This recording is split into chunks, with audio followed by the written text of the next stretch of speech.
The UFC is back in Europe this weekend, and they are hitting Denmark, Copenhagen.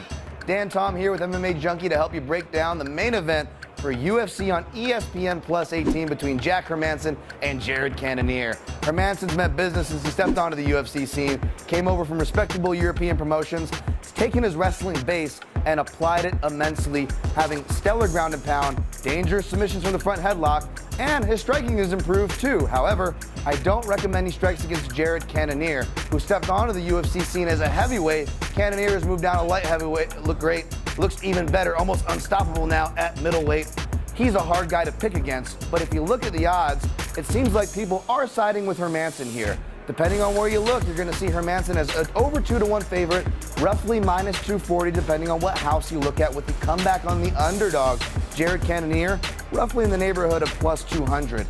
Now, that's a tempting number, especially if you, like me, respect the skills of Cannonier. However, as we've seen in fights like Glover Teixeira back at UFC 208, granted that was a couple years ago now, we saw that perhaps wrestling and jiu-jitsu may be the path of least resistance here. Now, I don't want to discredit Cannonier's coaches. He is working with John Crouch at the MMA lab. You know he's working on Cannonier with his jiu-jitsu. However, as we saw with Jacare Souza grappling with Hermansson, Hermansson was even able to get him in some scary spots. So my pick is actually going to be Jack Hermansson here.